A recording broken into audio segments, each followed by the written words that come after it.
Commissioner, para lang po din sa kapakanan ng mga kapatid natin na nakikinig at nanonood, kapag in-approve na po ng Finance Department yung November 15 date, ano na po yung susunod na proseso? Sinabi niyo po kasi na sisiguruhin ninyo na magiging transparent at walang palakasan yung auction process na mangyayari.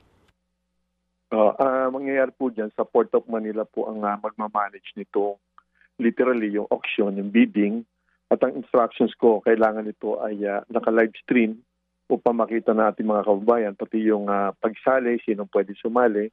Gagawin natin magandang announcements niyan upang masigurado naman namin na minimum of 200 to 20 million yung makukuha natin. Kung yan ay successful na maisusubasta po lahat.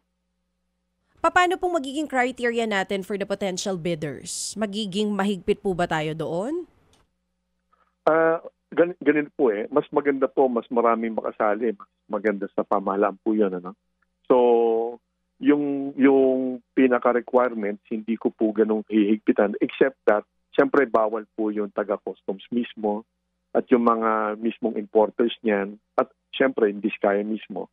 Yun ang babantayan po natin, kasi yun ang pinagbabawal po ng batas. So, balit mas maganda, basta qualified para hindi po kontrolado dahil ang bali-balita po noon, ang mga nakakasali sa bidding ay limitado. Kapag limitado po yan, siyempre, limitado yung pagkakataon po natin na gumanda po yung presyo above the floor price.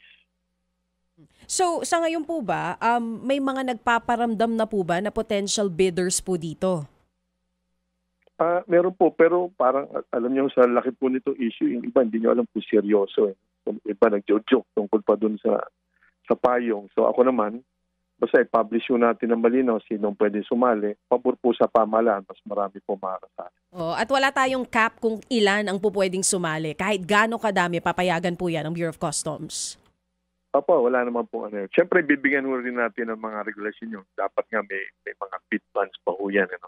Para naman ho yung mga hindi naman seryoso at makakagulo lang, hindi na makasali. Para administratively, hindi po mahirap gawin po yung bidding.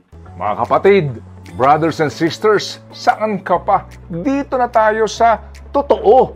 Dito na tayo sa True FM. Mga kapatid, mag-subscribe and follow po kayo sa social media accounts ng True Network PH. Yan po kami. Hanapin nyo lang True Network PH, Facebook, Instagram, YouTube, TikTok, and podcast.